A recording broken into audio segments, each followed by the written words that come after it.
Bonsoir à tous, quel plaisir de vous retrouver en ce 1er mars, journée zéro discrimination. Une pensée pour l'inclusion et la dignité pour tous. À présent, les titres de ce 23h. On va parler d'agriculture avec la commercialisation du cacao. Le marché mondial est sous pression. Après une chute des prix à l'international, la campagne intermédiaire s'ouvre dans quelques heures. Malgré un contexte peu favorable, la Côte d'Ivoire maintient le prix Borchamp à 2800 francs CFA le kilogramme. Quels sont les enjeux? Éléments de réponse dans ce journal. Sécurité routière, la gendarmerie nationale renforce son dispositif.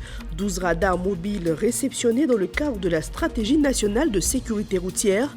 Objectif affiché par le commandement, réduire drastiquement les accidents sur nos routes.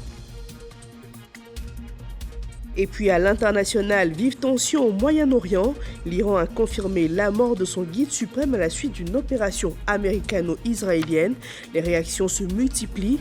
Des frappes et tirs de missiles ont été signalés entre Israël et l'Iran, faisant plusieurs victimes. La communauté internationale appelle à la retenue face à une situation particulièrement préoccupante.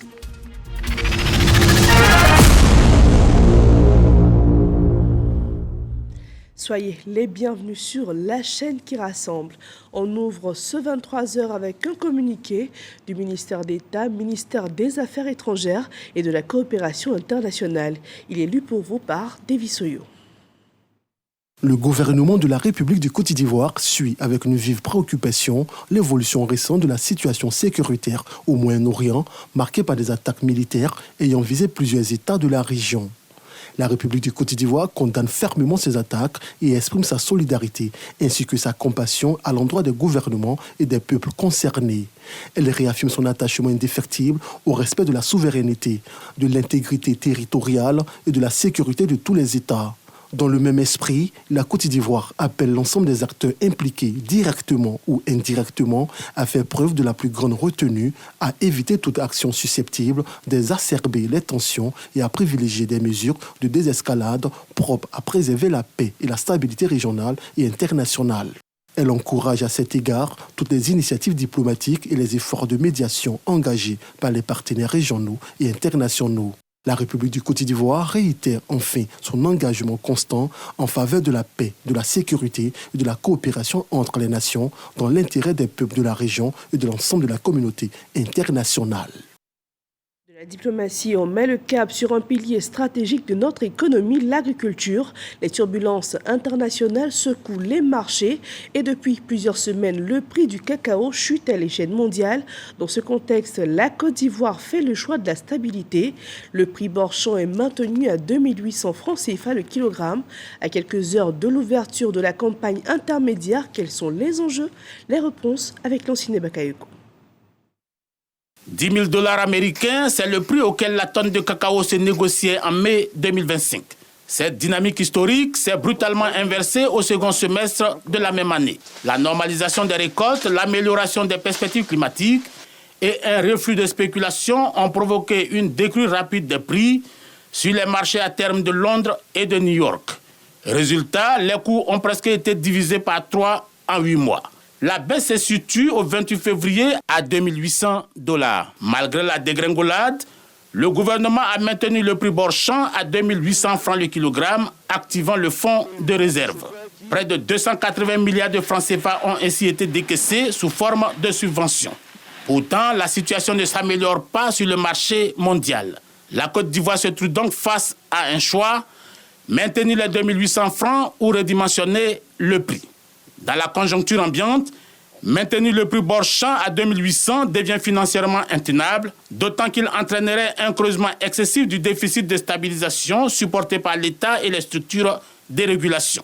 Reste le redimensionnement. Ce redimensionnement reflèterait la nécessité, du moins l'urgence, d'aligner le prix interne sur la nouvelle réalité des marchés internationaux. Il s'agit de préserver l'équilibre macroéconomique du secteur et éviter la banqueroute par l'accumulation des pertes. Une mesure sans doute douloureuse, mais qui a l'avantage de garantir la survie de la filière du cacao, qui représente encore 40% des recettes d'exportation de la Côte d'Ivoire.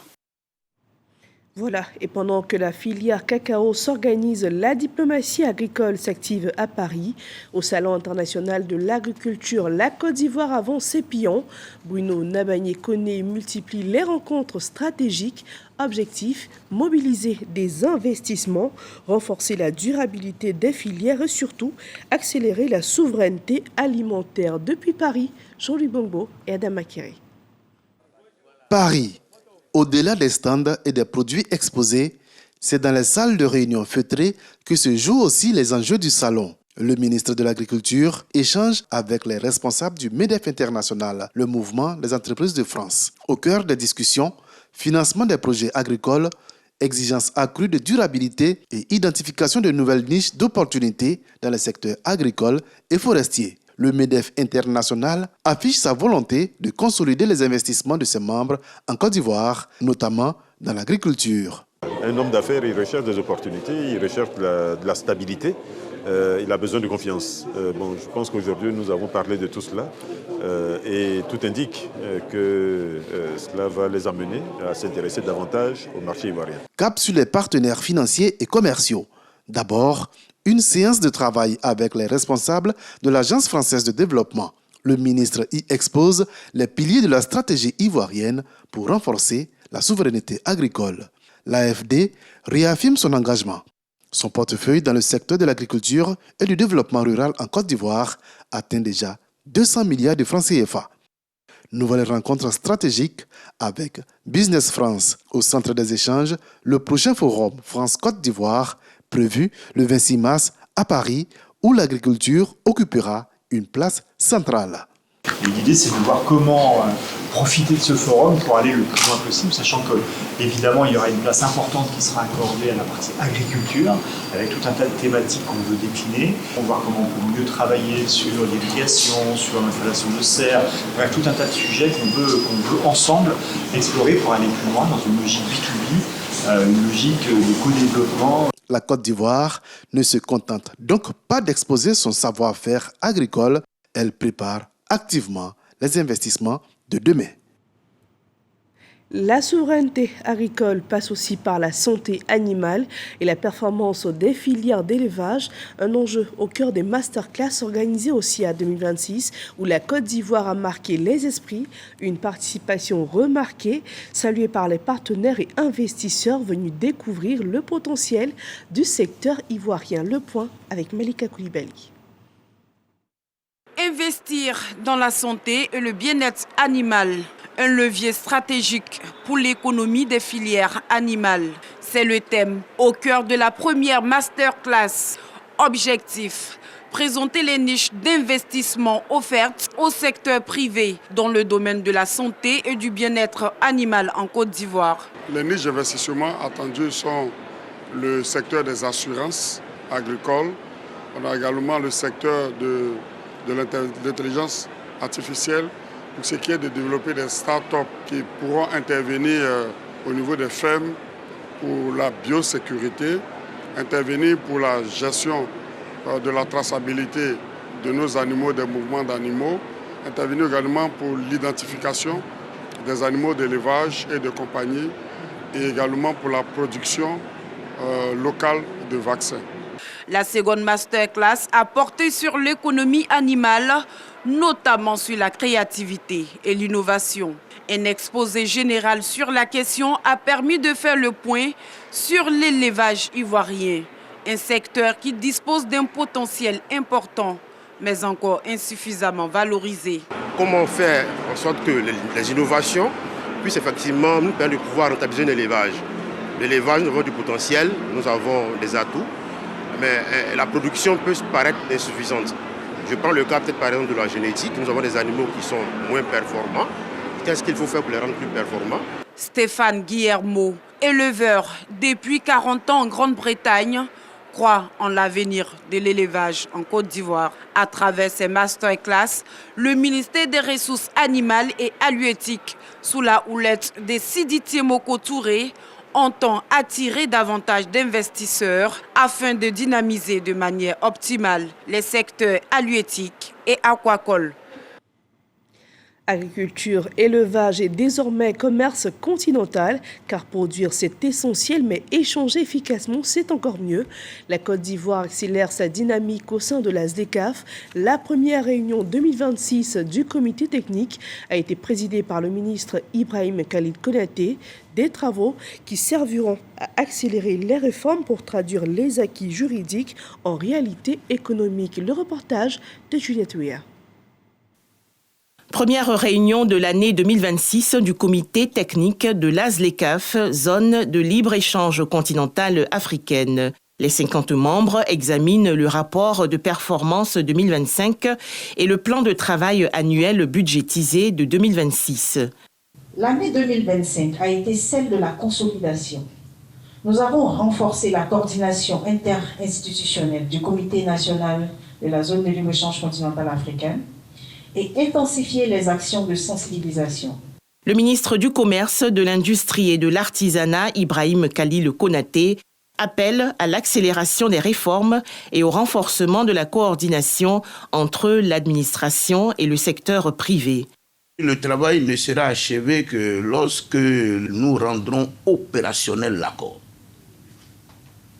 Le président de la République a fait sa part. Depuis le 23 avril 2025, avec la loi 260-2025, du 23 avril 2025, il nous appartient d'opérationnaliser la loi à travers la prise de décret. La Côte d'Ivoire, deuxième économie de la CEDEAO et troisième marché d'exportation en Afrique, veut tirer parti de l'ASLECAF, la plus grande zone de libre-échange au monde en termes de nombre de pays. De l'économie continentale à la cohésion sociale sur le terrain, nous sommes dans un mois de pénitence et de partage et les actions de solidarité se multiplient sur le terrain. Les communautés musulmanes et chrétiennes ont ensemble pris part à une rupture collective à Fakésédougou, un geste de solidarité posé par le vice-premier ministre Téné Birahima Ouattara. Le récit de Kader Segodogo. 18h34, c'est l'heure de la rupture du 11e jour du jeûne musulman. À Fakésédougou, une rupture collective offerte par le vice-premier ministre aux guides religieux musulmans et chrétiens pour prôner la confraternité religieuse, vecteur de paix. Ont pris part les autorités administratives et traditionnelles, les élus et les forces vives du Tchologo. Tous ont répondu massivement à l'invitation de Téné Birahima Ouattara. Après la rupture, la prière.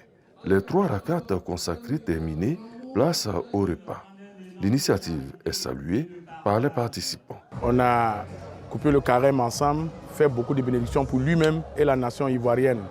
C'est une tradition à laquelle nous sommes habitués depuis plusieurs années. Eh bien, les 2 périodes coïncident et la particularité pour cette année, c'est que il y a eu la communauté musulmane et la communauté chrétienne invitées par le vice-premier ministre et cela travaille dans le sens donc, de la cohésion sociale au sein de notre région de Tchologo. Il a toujours prôné l'union, l'entente entre les cadres du Tchologo et pour joindre l'acte à la parole, il a organisé cette rupture pour qu'on puisse se retrouver afin de partager le repas avec lui dans la convivialité, dans la fraternité. Le partage reste une recommandation forte du Saint-Coran, surtout durant le mois de Ramadan. Pour cette rupture collective, Téné Birahima Ouattara avait à ses côtés le ministre Djibril Ouattara, cadre de Fakésédougou. Toujours dans la dynamique du développement local, bonne nouvelle pour les populations de Dabo. Elles bénéficient désormais de leur tout premier commissariat, une infrastructure inaugurée récemment et qui servira à la protection des biens et des personnes. Théodore Zouzou y était et nous raconte. Dabo, département dans la région de l'Agnébitiassa. La coupure de ruban par le général Wagondo Diomandé, ministre de l'Intérieur et de la Sécurité, marque la remise officielle du commissariat de la ville aux populations ainsi qu'aux autorités administratives et traditionnelles. Une initiative du conseil municipal pour assurer la sécurité de la commune. C'est un jeu nouveau et ce qui va garantir la sécurité et rassurer surtout les partenaires, les opérateurs économiques à pouvoir s'installer dans notre département. et nous sommes en train d'accélérer le développement sur tous les plans. On n'a omis aucun aspect. Tous les aspects ont été pris en charge. Un commissariat prêt pour le service avec un personnel aguerri. Dotation en engins roulants pour la mobilité des agents. Un apport crucial du gouvernement pour une protection de proximité des habitants. Au nom du ministre d'État, ministre de la Défense, vice-premier ministre, parrain de cette cérémonie, et aussi en mon nom personnel en tant que ministre de l'Intérieur et de la Sécurité, je voudrais saluer l'excellent travail qui a été accompli et qui mérite d'être applaudi pour apporter notre soutien. L'ouverture du commissariat s'inscrit dans une vision globale du gouvernement qui veut renforcer le maillage sécuritaire de l'ensemble du territoire national. Parce que la sécurité est un pilier essentiel de tout développement. Visite des différents compartiments de cet édifice. Avant cette inauguration, 2 ambulances médicalisées ont été remises au centre de santé de la ville de Tabo. Et sur nos routes, la sécurité se renforce également. La gendarmerie nationale vient de recevoir 12 radars mobiles, une initiative du ministère des Transports pour lutter plus efficacement contre les excès de vitesse et réduire les accidents sur nos routes. Le reportage de Walter Amadou Ouattara et Lurich Thibault. En plus de la répression en cours, la prévention continue d'occuper une place importante dans le cadre de l'opération Tolérance Zéro. Elle est inscrite dans la stratégie nationale de la sécurité routière. À cet effet, le ministre des Transports et des Affaires maritimes remet 12 kits radars mobiles à la gendarmerie nationale. Chaque kit STI comprend un radar avec une carte mémoire pour la captation des infractions, une tablette avec une carte SIM qui permet d'être connecté au centre de commandement du système de transport intelligent. Cette carte SIM permet d'envoyer les données captées à travers un réseau GSM. Chaque équipement a une autonomie de moins 72 heures. Ces radars mobiles de haute précision vont renforcer l'efficacité de la maréchaussée ivoirienne dans sa mission contre l'incivisme sur les routes. Un séminaire de réflexion est annoncé. Nos actions porteront essentiellement sur les accidents qui font beaucoup de morts. Nous voulons donc, à vos côtés et sur instruction du vice-premier ministre, ministre de la Défense, lutter avec acharnement contre ces accidents pour les réduire de façon drastique si on ne peut totalement les annihiler. Face à la dangerosité routière grandissante, le ministre des Transports et des Affaires maritimes compte accentuer les actions de lutte contre les accidents de la route. Ces équipements ont été acquis pour la plupart sur le budget du CNS. Nous sommes en train de faire un travail en amont avec des visites inopinées des centres de contrôle technique que nous croiserons donc avec les centres de contrôle technique qui ont donné des attestations à des véhicules qui sont le plus impliqués dans les accidents. Pour rappel, l'année 2026 enregistre déjà plus de 500 accidents qui ont causé 164 tués. Changement de tempo, un demi-siècle après la création de la FANAF, la Fédération des sociétés d'assurance de droit national africaine. Quel bilan pour le secteur sur le continent? Pour en parler, Hamza Diaby a reçu Mamadou Koné, le président de la Fédération, dans le Dimanche Magazine. Suivons ensemble cet extrait. Pour les objectifs qui avaient été confiés à la FANAF, on peut dire que la FANAF a atteint ses objectifs, puisque nous avons aujourd'hui, dans la FANAF, vous avez des marchés qui sont totalement intégrés. C'est le marché CIMA, qu'on appelle la Conférence interafricaine des marchés d'assurance. Vous avez déjà 14 pays dans cet espace-là. En dehors de cet espace, vous avez d'autres pays aussi qui ont rejoint la FANAF, en tout cas les sociétés qui appartiennent à d'autres pays qui ont rejoint la FANAF. C'est le cas du Maroc, c'est le cas du Rwanda, c'est le cas du Kenya, c'est le cas de l'Afrique du Sud. Vous avez plusieurs marchés aujourd'hui qui sont dans la FANAF et ça montre que l'objectif d'intégration que la FANAF a poursuivi est quand même sur un bon chemin. Et comme c'est un objectif d'intégration, il faut travailler sur le long terme et il faut faire en sorte que de plus en plus l'espace s'élargit. Et là, on peut dire que la FANAF a été sur le bon chemin. L'assurance dépasse la nature de l'opération d'assurance. C'est une opération pour laquelle vous payez la prime d'assurance et puis vous attendez que le sinistre survienne et qu'en ce moment, l'assureur vous fasse le paiement. D'accord. Alors, quand vous allez payer votre voiture, vous donnez votre argent, vous prenez votre voiture, vous partez. Au niveau de l'assurance, déjà, de façon naturelle, l'assureur part d'un déficit, je dirais d'une dette d'image. Et évidemment, quand le sinistre survient et qu'il y a des discussions sur le contrat, vous voyez que ça accentue encore ce problème. Et alors ça, cette question, elle est valable pour tous les pays. Après, maintenant, en ce qui concerne l'Afrique, vous avez quelques éléments qui peuvent expliquer cela. Il y a d'abord le fait que l'économie est plus ou moins, dans une grande partie des pays africains, assez informelle. Vous avez des secteurs qui étaient inaccessibles en matière de distribution de produits d'assurance, donc le secteur agricole, le secteur rural, qui constituent aussi des viviers importants pour le secteur des assurances. Vous avez des relais en termes de distribution des produits d'assurance qui ne sont pas assez bien formés. Et donc, à la fin de la journée, la prime devient quelque chose qui n'est pas supportable par beaucoup de concitoyens. Nous n'attendrons pas 10 ans pour faire l'évaluation. Nous y travaillons au jour le jour. Nous avons des actions que nous monitorons au quotidien et cela nous permet de faire les ajustements nécessaires quand il y a lieu de le faire. Un autre outil façonne nos économies et nos vies. Indispensable au quotidien, le téléphone portable simplifie nos activités, ouvre des opportunités et rapproche les distances. Mais derrière se profile parfois une dépendance silencieuse. Serviteur pratique ou maître discret de nos habitudes, Nadège Kassi, Ahmed Silu et Ulrich Adangon ont mené l'enquête pour vous.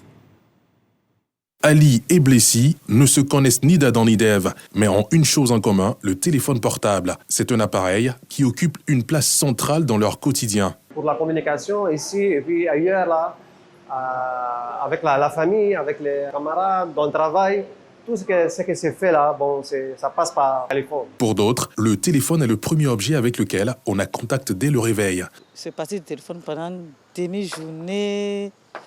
Déjà, on reçoit déjà les SMS. À partir de 5 h du matin, il faut déjà répondre.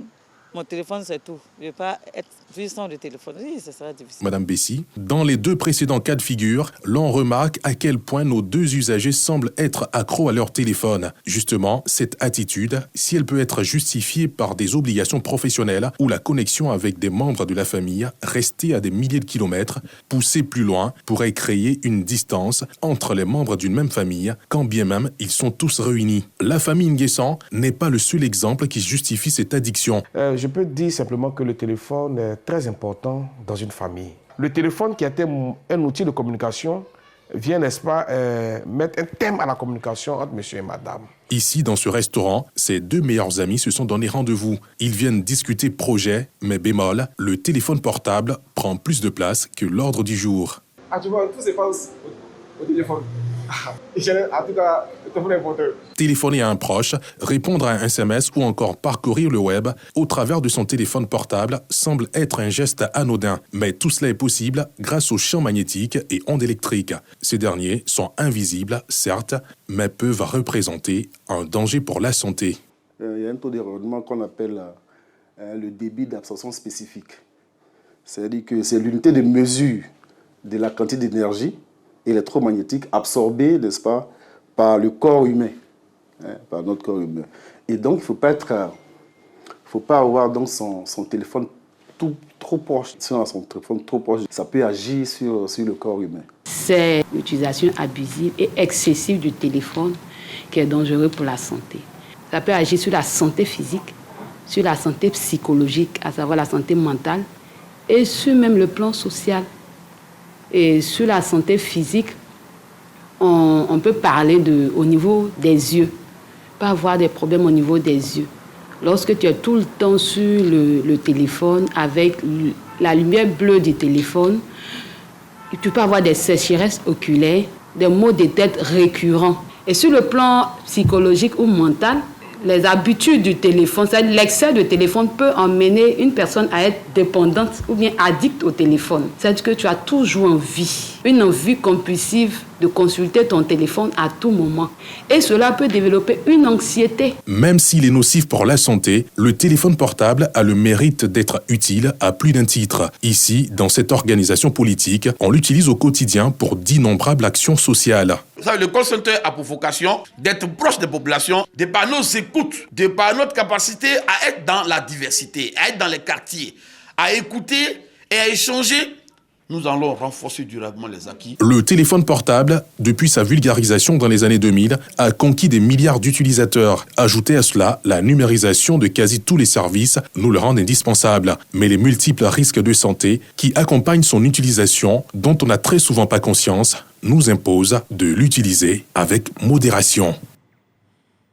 Voilà, formidable outil, oui, mais restons vigilants, pas de dépendance et surtout, gardons-le loin du volant car sur la route, un simple regard à l'écran peut mettre notre vie et celle des autres en danger. Intéressons-nous à un tout autre sujet, la politique. Le Rassemblement pour la paix, le progrès et le partage a tenu sa première réunion 2026. Au programme, le bilan 2025, les perspectives électorales et un congrès annoncé pour le 31 octobre prochain. Walter Amadou Ouattara et Jamasso.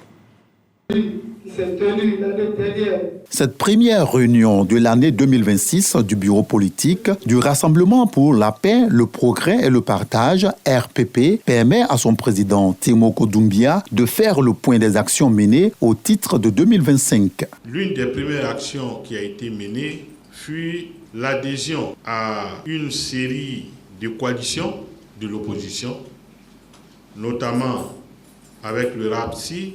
Nous l'avions créé avec la proposition de Mme Boni Claveri et avec un certain nombre de groupes de la société civile.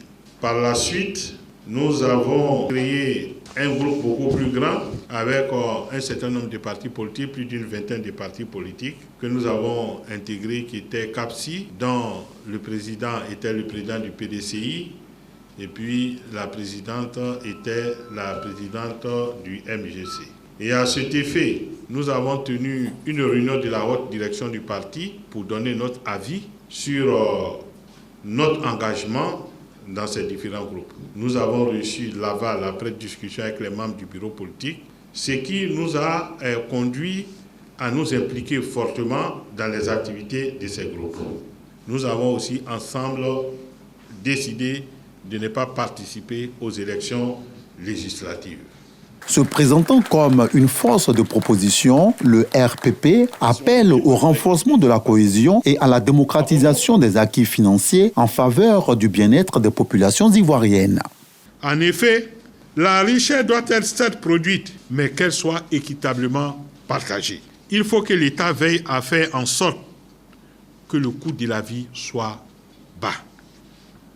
Car, quels que soient les revenus, si le coût de la vie est cher, les ressources que vous avez ne pourront pas vous permettre de vivre décemment. Le RPP annonce un congrès pour le 31 octobre 2026. Il permettra de préparer les échéances à venir. Et pendant que les formations politiques se projettent, nos sportifs affichent la grande forme. Éliminatoire de la Coupe du Monde 2027 de basketball. Et les éléphants de Côte d'Ivoire ont signé une deuxième, puis une troisième victoire consécutive. Après un succès face à l'équipe de la République démocratique du Congo, les éléphants ont largement dominé l'équipe de Madagascar ce dimanche, 99-74, au terme d'une rencontre maîtrisée de bout en bout au Stadium Marius Ndiaye. Une performance qui propulse la Côte d'Ivoire en tête du groupe B. Et maintenant, le résumé de l'actualité internationale de la semaine dans le 7 sur 7.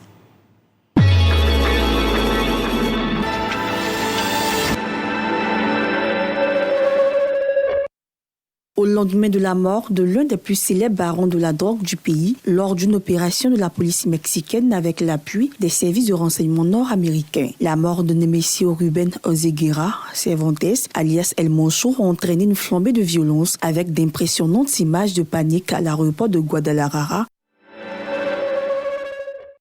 Willy Ngoma, porte-parole militaire des rebelles AFC M23 en RDC, a été tué tôt ce mardi 24 février aux alentours de la cité de Rubaya, dans le territoire de Massissi, province Nord Kivu.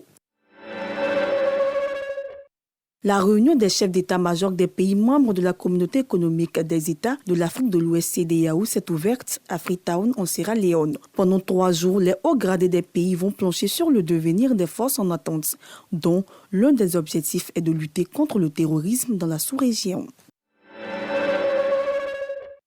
La troisième session de pourparlers indirect entre l'Iran et les États-Unis sur la question nucléaire sous la médiation d'Oman a débuté à Genève en Suisse. Ce nouveau cycle de pourparlers intervient dans un contexte de tensions accrues entre l'Iran et les États-Unis à la suite de renforcements militaires américains en Asie de l'Ouest. Le chef de la diplomatie ghanéenne a estimé que 272 Ghanéens ont été attirés dans la guerre entre la Russie et l'Ukraine, dont 55 auraient été tués. Samuel Oduzeto Ablakoua a effectué cette semaine une visite à Kiev, notamment pour discuter avec les autorités ukrainiennes. Le musicien malien Bonkana Maïga est décédé à Bamako à l'âge de 77 ans. Compositeur, arrangeur, chef d'orchestre et flûtiste, il fut l'un des grands artisans du pont musical entre l'Afrique de l'Ouest et Cuba. Les États-Unis et Israël ont annoncé avoir lancé des frappes sur l'Iran, appelant les Iraniens à prendre le pouvoir. L'Iran a riposté en lançant des missiles contre Israël et de très nombreuses villes du Moyen-Orient, notamment celles abritant des bases américaines. Dans la soirée, Donald Trump a annoncé que l'ayatollah Ali Khamenei aurait été tué, ce que les médias officiels iraniens ont confirmé quelques heures plus tard.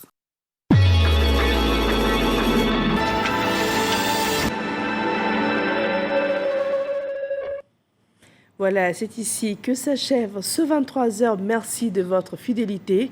Retrouvez tous nos journaux sur RTI Play et RTI Info.